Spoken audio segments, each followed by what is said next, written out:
हरिओम. श्री विष्णू सहस्रनाम. श्रीराम कोल्हटकर यांनी केलेले निरूपण. कृतज्ञ.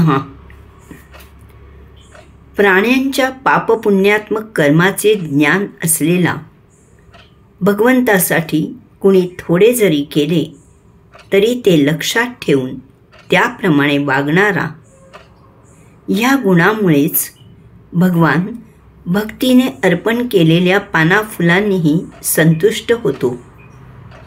भगवद्गीतेमध्ये 9व्या अध्यायात श्लोक क्रमांक 26 मध्ये भगवंत म्हणतात, पत्रम पुष्पम फलम तोयम यो मे भक्त्या प्रयच्छति तदहम भक्त्युपहृत मश्नामि प्रयतात्मनः.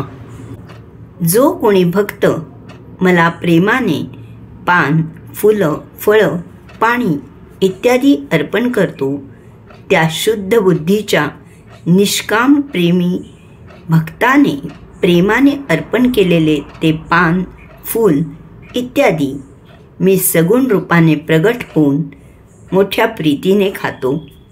या श्लोकावरील आपल्या नितांत सुंदर भाष्यात ज्ञानोबा म्हणतात, मग निस्सीम भाव उल्हासे मज अर्पावयाचे निमिसे फळ एक आवडे तैसे भलतयाचे हो.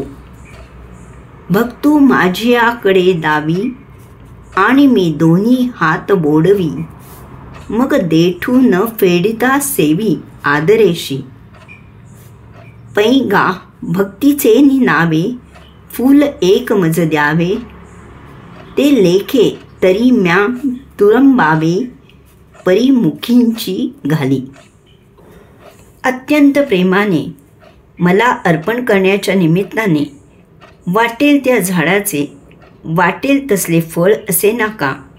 भक्त ते मला दाखवितो व ते घेण्याकरता मी माझे दोन्ही हात पुढे करून त्या फळाचा देठी न काढता मोठ्या आवडीने ते सेवन करतो.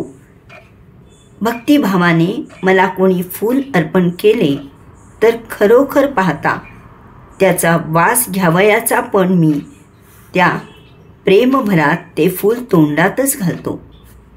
2व्या अध्यायात भगवंत म्हणतात, स्वल्पमप्यस्य धर्मस्य त्रायते महतो भयात.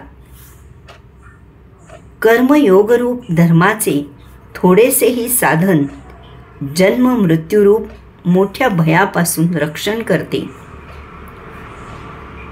एक ज्वारीचा दाणा पेरला तर कणीस देणारा भगवंत आहे.